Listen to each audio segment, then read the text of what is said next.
వీటన్నిటి నుంచి మొత్తం మనం బయటపడాలంటే ఒక్కటే ఉపాయం.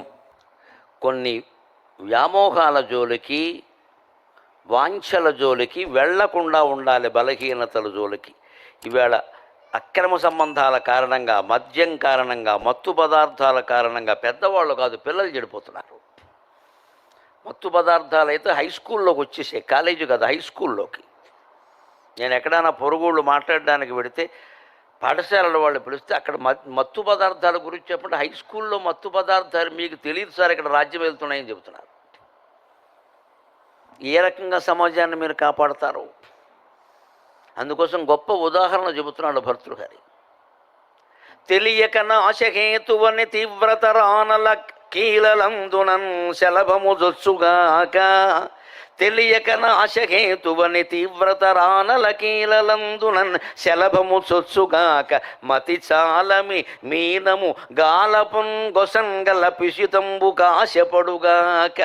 మతి చాలని మీనము గాలపున్ గొసంగల పిశితంబు కాశపడు పిశితంబునకు ఆశపడుగాక. ఎరింగి మేము దుఃఖదోకలమగు కామవాంఛ విడనాడము. ఎరింగి మేము దుఃఖదోకలమగు కామవాంఛ విడనాడము. ఎరింగి మేము దుఃఖదోకలమగు కామవాంఛ విడనాడము. మోహమకత్వమెట్టిదో. చేప ఒక ఉదాహరణ చెప్పాడు, మిడత ఒక ఉదాహరణ చెప్పాడు. మిడత అగ్నిలో పడుతోంది. ఎందుకు పడుతోంది? ఆ రూపాన్ని చూసి ఆకర్షణ. అగ్ని వెలుగుతూ ఉంటుంది కదా, ఆ వెలుగుతున్న రూపాన్ని చూసి సాటి మిడతలు అప్పటికే కొన్ని కోట్లు పడ్డాయి, చచ్చిపోయాయి, తెలుసు దానికి. ఆ రూపం ఆ రూపం ఆ రూపం అని పడిపోతుంది అందులో. అగ్ని మిడతకి అగ్ని ఆహారం కాదు. ఇంకా చేప విషయంలో వేరు, ఆ ఎర్ర దానికి ఆహారం. మిడతకి అగ్ని ఆహారం కాదండి, మిడత అగ్ని తిందో, పంటలు తింటుంది. కానీ ఆ రూపం ఇవాళ సమాజంలో జరుగుతున్న ఘోరం మీరు గమనించండి. శుభ్రమైన సంసారం నడుస్తూ ఉంటుంది హాయిగా, భర్త భార్య అనురాగంగా ఉన్నారు, ఇద్దరు పిల్లలు ఉన్నారు, చదువుకుంటున్నారు. ఎవడో గొట్టంగాడు పరిచయం అవుతాడు ఫేస్బుక్లో, అంతే మారిపోయింది పరిస్థితి. లేదు ఈయన గారికి సుందరంగా పరిచయం అవుతుంది. ఇక్కడ వీరికి పెళ్ళి అయిందని వీరు మర్చిపోయారు, వారికి పెళ్ళి అయిందని వారు మర్చిపోయారు, పుట్టిన పిల్లలు ఇద్దరు మర్చిపోయారు. అవేగా ఇప్పుడు జరుగుతున్న రోజు పేపర్లు, రోజు ఒక వార్త, ప్రియుడితో కలిసి భర్త హత్య. ఇదేదో మొత్తం పెద్ద వ్రతమో పూజలా రోజు జరుగుతున్నాయి, రోజు ఇదే వార్త. ఎక్కడి నుంచి కాపాడుకోవాలి ఎవరిని? తల్లి మీద కూడా పిల్లలకి నమ్మకం లేకపోతే, తండ్రి మీద కూడా నమ్మకం లేని పరిస్థితుల్లో పిల్లలు ఆరోగ్యంగా ఆనందంగా ఎలా పెరుగుతారండి? ఇంటికి వచ్చేసరికి తల్లి సరిగ్గా ఉంటుందని, తండ్రి సక్రమంగా ఉంటాడని నమ్మకం ఉంటే వాడు చదివేదో వాడు చదువుకుని ఇంటికి వచ్చి పెట్టిందేదో తిని చదువుకుంటాడు. వాడికి ఆ నమ్మకమే లేకపోతే తల్లి ఎవరితోనో రహస్యంగా యథామాటలన్నీ మాట్లాడుతూ ఉంటే, కొన్ని వాడి చెవిని పడుతూ ఉంటే వాడు తట్టుకోగలడా? చిన్నపిల్లలు కదా, లోకు పట్టేశాం. పైగా వ్యాఖ్యానాలు ఎలా ఉంటాయంటే, వీళ్ళు బద్దయ్యాక మన ఉద్ధరిస్తారేమిటి? వీడు ఉద్ధరిస్తాడా ఈ ఫోన్లో మాట్లాడేవాడు? ఈయన అంతే, ఆఫీసులో తగులుకుంటాడు. ఎవరు ఇంట్లో ఉన్న భార్య నచ్చ దీనికి, ఆఫీసులో తగులుకుంటాడు. అక్కడ ఈయన పక్కనే ఉంటుంది అన్నమాట, సైడ్ వాయిద్యంలాగా, అరికథకు పక్క వాయిద్యంలాగా. అస్తమానం మాట్లాడుతుంటే ఆవిడ చాలా అందంగా కనపడుతుంది. భార్య 10 ఏళ్ళు అయింది కదా, సీనియర్ అయిపోయింది, రిటైర్ అయిపోయినట్టు ఉంటుంది ఈవిడ. పాపం ఆవిడ చుట్టూ రంగేయట్లేదు, అదే ఆవిడ చేసిన నేరం. రంగేస్తే ఆవిడ బాగానే ఉండేది. పాపం స్వతంత్రంగా సహజంగా ఉంది, నచ్చలేదు దీనికి. అక్కడి నుంచి వంక మొదలెడతాడు. మా ఆవిడ అసలు అదో రకం, వీడు 16 రకాలు. ఇక్కడ ఈ అదో రకమని ఎందుకు అనిపించిందండి? ఇక్కడ చాలామంది ఏం చేస్తారంటే, సహజంగా మాట్లాడుకుందామమ్మా, భార్య మీదో భర్త మీదో నేరాలు చెబుతారు కాబట్టి వేరే సంబంధం ఇది పచ్చి అబద్ధం. వేరే సంబంధం ఏర్పడింది కాబట్టి నీకు భర్త భార్య దుర్మార్గులుగా కనపడుతున్నారు మిత్రమా. నువ్వు ఆత్మవంచన చేసుకుంటున్నావు. ఆ అట్రాక్షన్ ఉంది కాబట్టి ఇక్కడ బలహీనత కనపడుతుంది. అది లేనప్పుడు వీళ్ళతో బాగానే ఉన్నాం మనం. అంచేది ఇప్పుడు అడ్డుకట్ట వేయాల్సింది దానికి. వీరిని సంస్కరిస్తూ కూర్చోవడం కాదు. నువ్వు నన్ను ప్రేమించు అంటాం. ప్రేమించడానికి ఒక తూకం ఉందా? 100 గ్రాములు ప్రేమిస్తారా, 1/2 కేజీ ప్రేమిస్తారా? దానికి ఏమైనా లెక్క ఉందా? ప్రేమించడం అంటే ఒకటే మాట అండి, లవ్ నీడ్స్ రెస్పాన్సిబిలిటీ. ప్రేమించడం అంటే భార్యకి భర్త, భర్తకి భార్య సంపూర్ణ బాధ్యత వహించడం. అదే ప్రేమించడం అంటే లెక్క. నీకు ఏం జరిగినా నేనున్నా లేకపోయినా నువ్వు సుఖంగా ఉంటావు, దానికి ఏర్పాటు చేశా అని భర్త చెప్పగలగాలి. భార్య అయినా అంతే, నేను ఏమైపోయినా సరేనండి మీరు బాగుంటే చాలు, ఎప్పుడూ ఇబ్బందులు పడకూడదు. దేశంలో ఈ స్త్రీలకి ఎన్ని నమస్కారాలు పెడితే రుణం తీరుతుందో తెలియదమ్మా. నిన్న మొన్నటి వరకు మేము స్త్రీల నోట వినే మాట ఇప్పటికీ నిజమైన ఇల్లాళ్ళు అలాగే మాట్లాడతారు. ఏదోనండి, ఓ రోజు 10 రోజులు ఆయనకంటే ముందే నేను వెళ్ళిపోవాలని అంటారమ్మా ఇల్లాళ్ళందరూ. ఆ ఇల్లాళ్ళకి నమస్కారం, ఆ స్త్రీ జాతికి నమస్కారం. వారు ఆయుష్ హోమం చెయ్యరు, ఆయుర్దాయం కోరుకోరు. ఏమంటారంటే ఏదోలేండి ఆయనకంటే ముందు వెళ్ళిపోతే చేసుకోలేడండి బాబు అంటారు పైకి. ఈ చాకరీ చేస్తారు కదా, చేసుకోలేడు పాపం నాకు తెలుసు అండి, ఆయనకంటే ఇబ్బంది పడతాడు. లేకపోతే అందుకే ఓ రోజో 10 రోజుల ముందైతే గొడవలేదు, ముత్తైదువుగా వెళ్ళిపోవాలనే కోరుకుంటారండి. మరి వారికి మరణం కాదా? వారు ఆయుష్ హోమం చేయలేరా? ఎందుకు కోరుతోంది? ఇంతవరకు ఏదో చేసాం ఇలాగ సౌభాగ్యంతో వెళ్ళిపోతే చాలా, తర్వాత సూటిపోటు మాటలు అన్నీ పడాలి. ఎవడు పేరంటాన కూడా పిలవడు, కనపడితే ఏదో అంటాడు. ఎందుకు వచ్చిన గొడవ?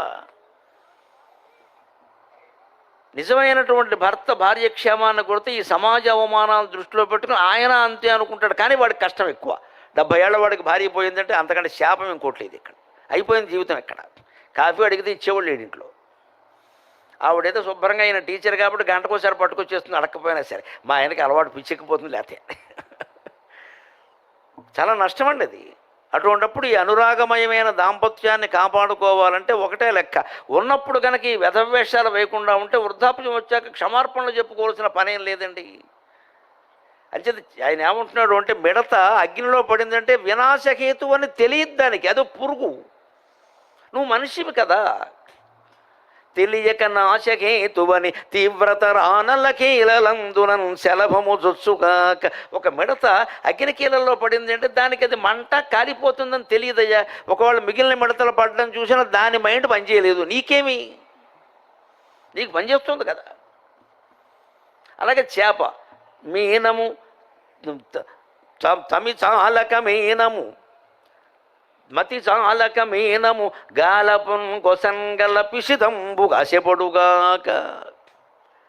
దానికి సరిగ్గా తెలివి లేక లోపలికి జాలరి వల వేస్తే, ఈ గాల వేస్తే ఆ గాలానికి ఏదో ఇలా వేలాడుతూ ఉంటే అది చాలా చేపలు ఇదివరకే అలాంటి తిని వలలో పడ్డాయి, కొన్ని తప్పించుకుని వచ్చాయని తెలుసుండు కూడా ఇది అలాంటి గాలం కాదు అని పడిపోతుంది. ఇది సరిగ్గా మనం సైబర్ నేరాలు అలాగే పడుతున్నాం. మనం ఇక్కడ ఒక మెసేజ్ మన ఫోన్కి వచ్చి నువ్వు ఇది క్లిక్ చేయి నీకు 10 లక్షలు వస్తాయంటే ఎలా నమ్ముతారండి? బుద్ధి ఉందా లేదా, బుర్ర ఉందా లేదా? చదివింది ఇంగ్లీష్ మీడియమా?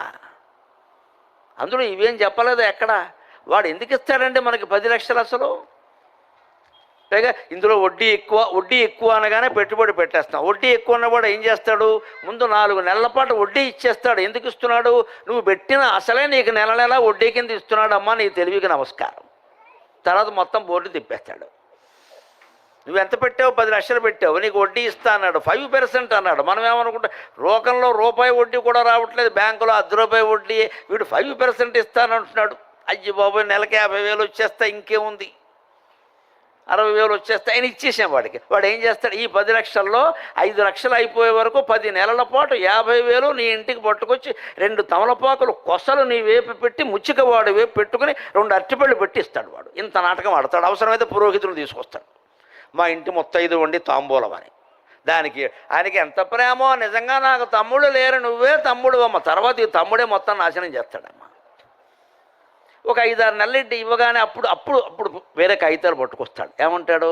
నీకు అన్నీ వడ్డీ, ఇప్పుడు ₹1,00,00,000 పడితే ఎంత వస్తుందో మీరు ఆలోచించాడు. అప్పుడు మొదలవుతుంది దురద. 10 లక్షలు సరిగ్గా ఎక్కడి నుంచి ఇచ్చాడు? ఈ 10 లక్షలు మన సొమ్మే మనకిచ్చాడు. నెలకి 50,000 చొప్పున నీకు 10 నెలల్లో పట్టుకొచ్చి ఇస్తే ఎంత? 5 లక్షలు కూడా ఇవ్వలేదు, ఇంకా 5 లక్షలు వాడి దగ్గర ఉన్నాయి. ఇప్పుడు నేను ఏమంటున్నాడు? ₹1,00,00,000 పెట్టమంటున్నాడు. బుర్ర ఉండద్దా అసలు? ముందు అలాంటి వాడిని ఏమడగాలంటే, ఈ డబ్బు మీరు ఏం చేస్తారండి అనగాలి. అంతే, వాడు వెళ్ళిపోతాడు. వెనక్కి ఓ ప్రశ్న వేయండి, చెప్పమనండి. ఏదో చెప్తాడు అక్కడ. ఇవన్నీ నమ్మాల్సిన పని లేదు ఇక్కడ. కాగితాలు కూడా నమ్మొద్దు, సంతకాలు కూడా నమ్మొద్దు, స్టాంపులు కూడా నమ్మొద్దు. అన్నీ పుట్టిస్తున్నారు. ఆర్టిఫిషియల్ ఇంటెలిజెన్స్ వచ్చాక గరికపాటి నరసింహరావు అవసరం లేదమ్మా, ఓ బొమ్మ వచ్చి ఇక్కడ మాట్లాడుతాం. అన్నీ వస్తున్నాయి ఇక్కడికి. మనం నమ్మేస్తామంతే. ఆయనే చెప్పారనుకుంటారు. రేపు మాకు కూడా ప్రమాదం ఉంది. ఇక్కడ మేము మాట్లాడిన మాటలన్నీ బొమ్మల చేత మాట్లాడిస్తారు. ఆయనే చెప్పారని మీరు అనుకుంటారు. అవన్నీ రాబోతు కృత్రిమ యుగం రాబోతుంది. జీవితం కృత్రిమం అయిపోతుంది. ఇక్కడ ఉద్యోగాలు పోవడం కాదు, పరువులు పోతాయి, జీవితాలు పోతాయి. అందుకని చేప ఆ గాలాన్ని చూసి ఈ గాలం అలాంటిది కాదు, ఈ ఎర అలాంటిది కాదని పడిందంటే దానికి మైండ్ సరిగ్గా పనిచేయలేదు. కానీ ఎరింగి మేము మనుషులం కదా, మనం చదువుకున్నాం కదా, శాస్త్రాలు చదివాం కదా, ఇంగ్లీష్ చదివాం, తెలుగు చదివాం, 3 శ్లోకాలు పద్యాలు పెద్దవాళ్ళు చెబుతుంటే విన్నాం, పురాణ కథలన్నీ విన్నాం, మోసపోయిన కథలన్నీ విన్నాం, సత్యనారాయణ వ్రతంలో 5 కథలు విన్నాం, అబద్ధం ఆడితే ఎలా జరిగిందో నిజమైతే ఎలా జరిగిందో అన్నీ విన్నాం. అన్నీ విని మనం ఎలా పడుతున్నామండి? దుఃఖతో కలమగు కామవాంఛ విడనాడము. 20 ఏళ్ల వాళ్ళ 25 ఏళ్ల వాళ్ళ 40 ఏళ్ల వాళ్ళకి ఏం రోగం అండి? ఆడైనా మొగైనా. అప్పటికే 2 పిల్లలు ఉన్నారు కదా, మనకి 40 ఏళ్ళు దాటే కదా, పిల్లలకి అప్పుడే 15 ఏళ్ళు 16 ఏళ్ళు వచ్చాయి కదా, వాళ్ళ కళ్ళ ముందు మన ప్రవర్తన ఎలా ఉండాలి? రేపొద్దున వాళ్ళ కాపురాలు బాగుండాలా వద్దా? మనకు అప్పుడు ఎవడో కనపడతాడా, ఎవరితో కనపడుతుందా? మనం వేషాలు వేస్తాం ఇక్కడ. దీనికోసం సంసారాలు పాడు చేసుకోవడమా? మోగమహత్వమెట్టిదో అది దేన్ని చూడనివ్వదండి. అందుకే శంకరాచార్య చెబుతారు దానికి ఒక మాట, ఒక జంతువు ఏదైనా ఒక ఇంద్రియ వ్యామోహానికి తన జీవితాన్ని పోగొట్టుకుంటుందయ్యా, 5 ఇంద్రియాల వ్యామోహాలకు లోనవుతున్నావు, నువ్వేమిటో ఆలోచించమన్నాడు ఆయన. శబ్దాదిభి పంచభిరేవ పంచ శబ్దాదిభి పంచభిరేవ పంచ పంచత్వమాపు స్వగుణేన బద్ధాక కురంగ మాతంగ పతంగ భృంగ మీనాక కురంగ మాతంగ పతంగ భృంగ మీనాక నర పంచభిరంచిత కిం. ఆయన శైలి ఎంత బాగుంటుందో, మహాకవి మహాపండితుడు శంకరాచార్య అంటే. ఆ శైలి మరొకడికి రాదండి అసలు. ఏం శబ్దాలు! కురంగ మాతంగ పతంగ భృంగ అన్ని బిందుపూర్వక గకారాలే వెతికాడు ఖచ్చితంగా. తోచిన పదం వాడాల, రైమింగ్. పద్యం ఒకసారి చదివితే నోటుకు వచ్చేయాలంతే. కురంగం ఏనుగు, అది స్పర్శ వ్యామోహం. ఆడ ఏనుగుని చూస్తే పిచ్చెక్కిపోతుంది దానికి కాస్త 10 గజాల దూరంలో ఆడ ఏనుగులు పెడతారు, మధ్యలో పెద్ద గొయ్యి తవ్వుతారు. దానికోసం ఇది పరిగెడుతుంది, గోతులో పడుతుంది. ఇదివరకు ఎన్నో ఏనుగులు పడ్డాయి, తను కూడా ఇదివరకు ఒకసారి పడింది, అయినా మళ్ళీ పడుతుంది. దానికి కానీ బలహీనత ఒక్కటే, స్పర్శ అనే బలహీనత ఒక్కటే ఉంది. లేడీ, దానికి శబ్ద వ్యామోహం. వేణునాదం వినపడితే లేడీ ఆగలేదు. అందుకని వేటగాడు వేణువు వాయిస్తాడు. అందుకే వేణువుని కనిపెట్టింది కూడా వేటగాళ్లే. అది వెదురు కొట్టమే కదా, ఎవరు కనిపెడతారు? వేటగాళ్లే కనిపెడతారు. అరణ్యంలో వెదురు కొట్టం నుంచి అలా చిల్లులు అనుకోకుండా పురుగులు కొట్టేస్తే చిల్లులు వస్తే ఆ గాలి వెళ్ళి అలా వస్తూ ఉంటే ఓహో ఇది మధురనాదం చేస్తోంది అని వేటగాళ్లే వేణువును కనిపెట్టారని, శ్రీకృష్ణుని వేణువును కూడా వేటగాళ్లే కనిపెట్టారమ్మా. ఆ గిరిజనుడికి నమస్కారం, ఆ గిరిజనుడికి నమస్కారం.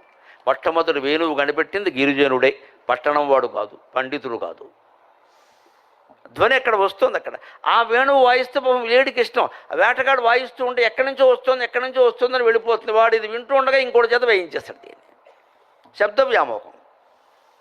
మిడత రూప వ్యామోహం, ఇలాగే ఇందాక చెప్పుకున్నట్లే. చేప రుచి వ్యామోహం, ఎరకి పడిపోతుంది. గంధం తుమ్మెద, భృంగ అది తుమ్మెద, పద్మంలో ఉండే సుగంధం ఉంటుంది, మకరందం కోసం వస్తుంది. సుగంధం దానికి ఎందుకు? ఆ సుగంధపు మత్తులో ఉంటుంది. ఆ మకరందం బొట్టు తాగుతూ సాయంత్రం అవుతున్నా సరే అక్కడే ఉంటుంది. కాసేపు ఉందాం, ఇదం మృష్టం ఇదం పృష్టం ఇదం అధికం అని వాల్మీకి రామాయణంలో వర్ణిస్తాడు అద్భుతంగా. తుమ్మెద ఎప్పటికీ వెళ్ళదట. ఇది ఈ పువ్వు బాగుంది, ఈ పువ్వు అందంగా ఉంది, ఈ పువ్వులో మకరందం ఇంకా ఎక్కువ ఉంది, ఈ పువ్వులో తక్కువ ఉన్నా కానీ రుచిగా ఉంది, ఇలా ఏదో ఒకటి చెప్పుకుంటూ మనం కనుక హోటల్లో కూర్చుని అది కొంత ఇది కొంత లాగించి చివరికి బిల్లు 10,000 చేసుకుంటామే. ఒక ఇడ్లీ, ఒక దోశ, ఒక పూరి, ఇదే కక్కుర్తి మేళం అంటే. ఎన్ని తింటాం అక్కడ? ఏదో 4 పూరీలు తిని బయటికి రారాదా? అబ్బాయి రాడండి. ఒక puri, single idli, single dosa, bill సింగిల్గా ఉండదమ్మా, డబల్ ఉంటుంది అది. ఈ టేస్ట్ ఏమిటి ఇక్కడ అంటే మనకి ఏం తినాలో తెలియదు అసలు. అయోమయంగా ఉన్నాం. నచ్చింది ఏదో ఒకటి తిని వచ్చి, లేదండి ఒక 100 రకాలు పెడతాం, బిల్లు ఎక్కువైపోతుంది. అలాగా ఇది తుమ్మెద కూడా అది ఇదేని ఉంటే ఏమవుతుంది? చివరికి సాయంత్రం ఈ పద్మం ముడుచుకుపోతుంది, తుమ్మెద లోపల చిక్కుకుపోయింది సమస్య. తెల్లారే వరకు ఉక్కిరి బిక్కిరి చచ్చిపోతుందండి అది. ఈ రకంగా ఒక్కొక్క జంతువు, పక్షి, పురుగు ఏదైనా సరే ఒక ఇంద్రియ వ్యామోహం వల్లే నాశనం అయిపోతున్నాయ్యా. మానవ నరక పంచభిరంచిత కిం. నీకు శబ్ద స్పర్శ రూప రస గంధ వ్యామోహాలు 5 ఉన్నాయి నాయన, నువ్వు ఏమవుతావో చూసుకో అన్నాడు శంకరాచార్య 1200 ఏళ్ల క్రితం. పైగా ఇప్పుడు ఇంకో విశేషం నేను జోడించాలి. ఈ దిక్కుమాలిన 5 వ్యామోహాలు ఒక్క స్మార్ట్ ఫోన్లోనే ఉన్నాయి, వేరే చోటుకి వెళ్ళక్కర్లేదు. ఇది నా అదనపు వ్యాఖ్యానం. పాపం ఆయనకు తెలియదు కదా, ఆ కాలంలో ఇవన్నీ లేవు. ఆయన అవన్నీ లోకంలో ఉండడం కాదు, మన అరచేతిలోనే ఉన్నాయి. ఫోన్లోంచే శబ్దం వస్తున్నాయి, అలా వింటూ కూర్చున్నావు. ఇక్కడ ఇల్లు దోచుకుపోయాడు ఎవడో. ఇంకా స్పర్శ సరే సరే అనేక యాప్లు ఊపులు ఉన్నాయి కదా, పేర్లు చెబితే బాగుండదు ఇంకా. అంటే అదే స్పర్శ వ్యామోహం. రూప వ్యామోహం అంతే, ఆ ఫోటో చూడగానే ఐ లైక్ అని పెట్టాం, అక్కడి నుంచి ఆవిడ ఫోన్ మొదలెట్టింది, ఈయన ఫోన్ మొదలెట్టాడు, సంసారం నాశనం అయింది. రస వ్యామోహం అది చెప్పేది ఏమిటండి, ఇంకా రకరకాల పదార్థాలన్నీ పెట్టేగానే వండుతున్నట్టు ఎలా వండుతున్నారో కూడా చూపించుకొని వెంటనే నొక్కై స్విగ్గీ జొమాటో నొక్కై ఇంటికి వచ్చేయాలి.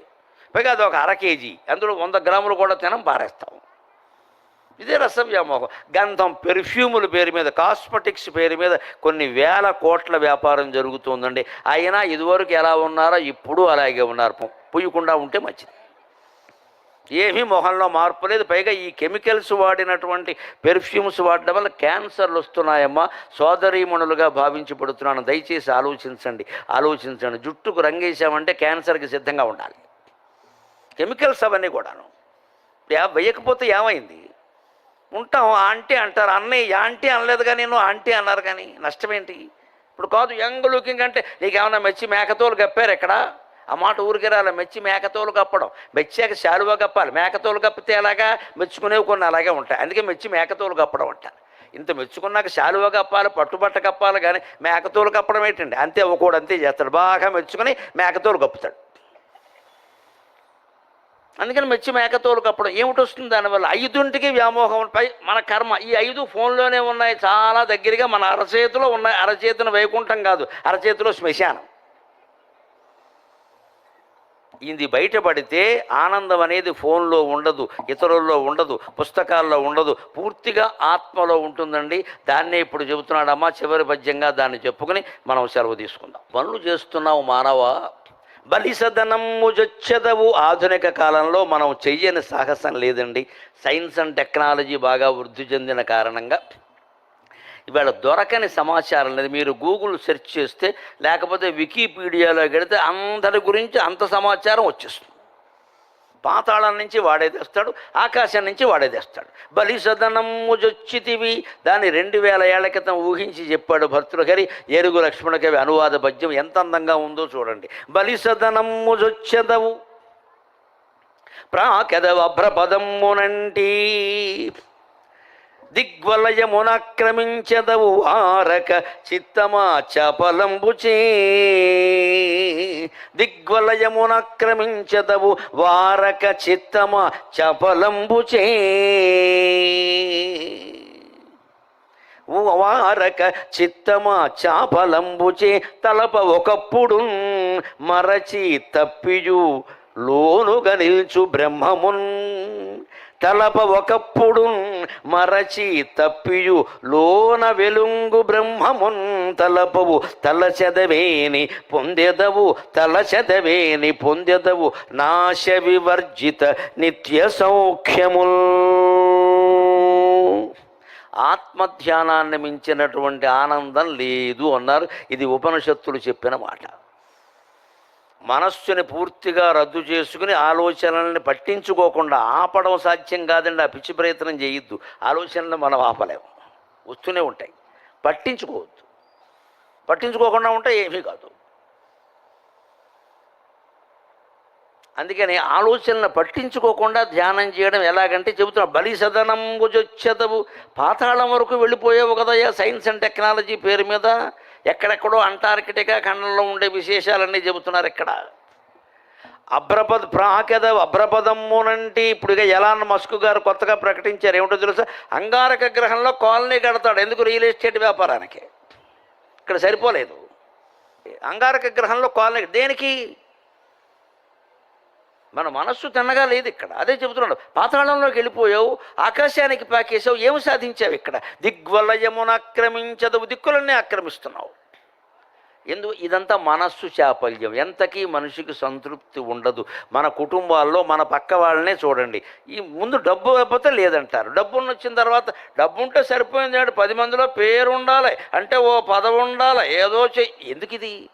అందుకని చెబుతున్నాడు. పాతాళాన్ని ఆక్రమించావు, ఆకాశాన్ని ఆక్రమించావు, దిక్కులన్నింటినీ కూడా ఆక్రమించావు. ఓ పిచ్చి మనస్సా, చాపలమ్ముచే నీ చాపల్యం, నీకు ఎంతకీ సంతృప్తి అనేది లేదు.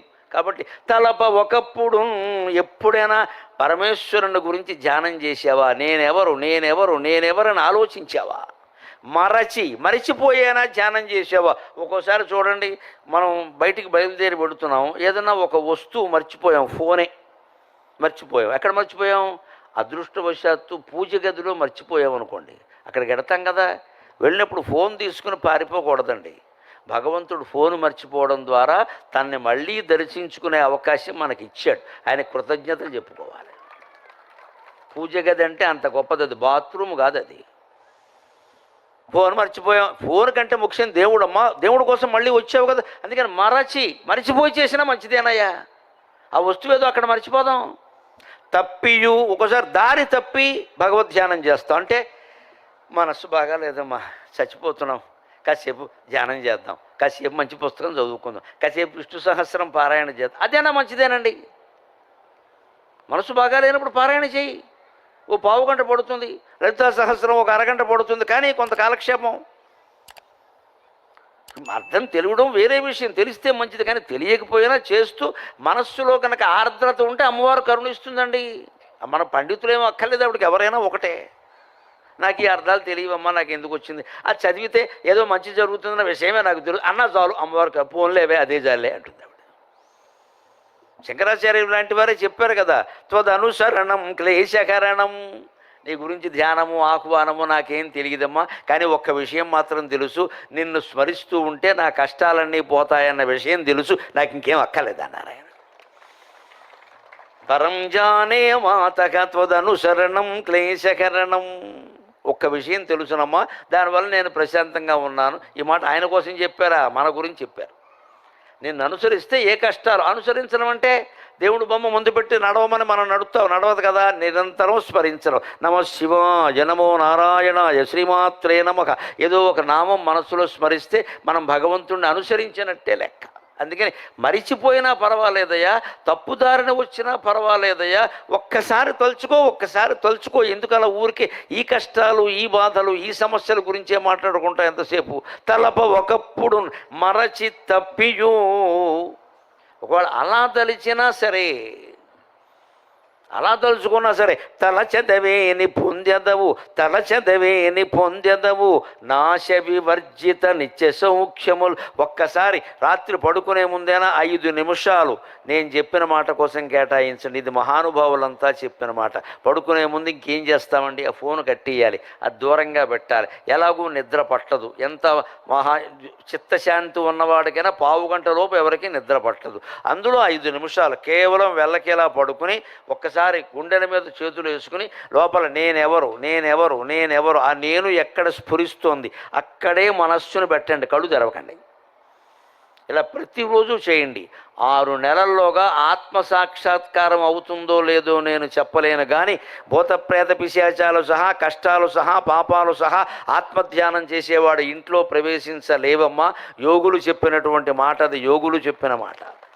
ప్రత్యేకం కేటాయించగల. రాత్రి పడుకునే ముందు 5 నిమిషాలు, మంచం ఎక్కి పడుకున్నాక ఇంకప్పుడు చేసే పనే ఉంది.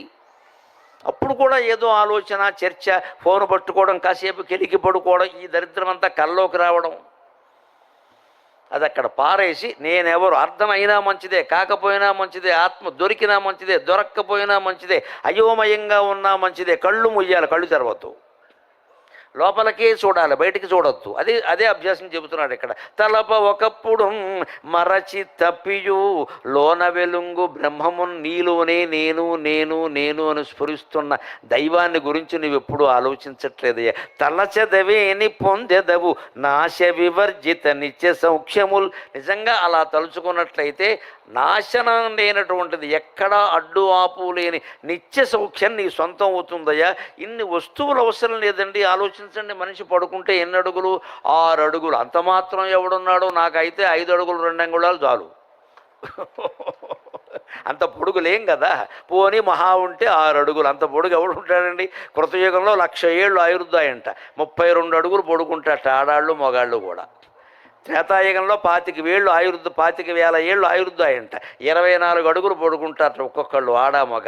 ద్వాపర యుగంలో 1000 ఏళ్ళు ఆయుర్దాయం, 12 అడుగులు పడుకుంటాడు. కర్ణుడు పొడుగు 12 ఏళ్ళని వ్యాసుడు భారతంలో రాశాడు. 12 అడుగులు.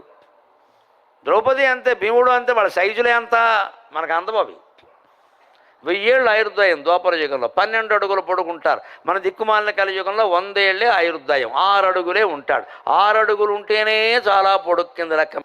6 అడుగులే ఎక్కువ, ఎందుకంటే ఆయుర్దాయం తగ్గిపోతుంది. మన బుద్ధులను బట్టే కృతయుగంలో కృతయుగం అంటే ఆల్రెడీ మేడ్, కృతం అంటే అందరు బుద్ధులు కృతంగా ఉంటాయి. ఇక్కడ ₹1,00,000 ఎవరైనా పెట్టి వెళ్ళిపోతే ఎవరు తీసుకోరు, అవి అలాగే ఉంటాయి, ఎవరు తీసుకోరు. ఎందుకంటే వాళ్ళకి తెలుసు ఇది ఎవరి సొమ్మో మనకు తెలియదు, కానీ మన సొమ్ము కాదు కదా, అది తెలుసు, వదిలేస్తారు అంతే. మళ్ళీ ఆయన వచ్చి తీసుకోవాల్సిందే. అందుకని కృతయుగంలో ఆయుర్దాయం ఎక్కువ. ఇప్పుడు 1,00,000 కాదండి, బంగారం రేటు పెరిగిన తర్వాత చెవి దుద్దు కోసం చెవి లాగేసేవాడు తయారయ్యారు. చెవి కోసేయడమే. అంటే దుద్దు దొరికినా ఉంటుంది కదా, 3 గ్రాములు 2 గ్రాములు 3 ఎంత ఉంటే అంతే. ఏం పోయింది ఇక్కడ? చోరాయి షష్పలాభాయ అన్నారు సంస్కృతంలో. దొంగాడికి వెంట్రుక ముక్క దొరికినా బాగానే ఉందంటే వాడిది కాదు కదా, వాడిది కాదు కదా. గడ్డి పరకు దొరికితే మన గడ్డి కాదు కదా అంటట్టు వాడు.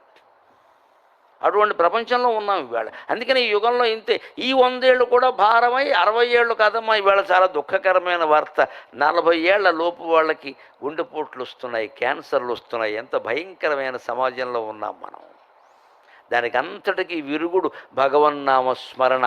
రాత్రిపూట ఈ మనిషి చెప్పినందుకు మీరు విలువ ఇచ్చి ఒక 5 నిమిషాలు కేటాయించి నమ శివాయ నమ శివాయ నమ శివాయ నమో నారాయణాయ నమో నారాయణాయ నమో నారాయణాయ శ్రీమాత్రే నమ శ్రీమాత్రే నమ శ్రీమాత్రే నమ ఇలా ఏదో ఒక నామం నిద్ర పట్టే వరకు ధ్యానం చేయండి. ఏం దొరికినా మంచిదే, ఏం దొరకకపోయినా మంచిదే. బాబా గారి 2 పాదాలు మీ హృదయంలో ఉండడం ఖాయమమ్మ, అనుమానం ఏమీ లేదు ఇక్కడ.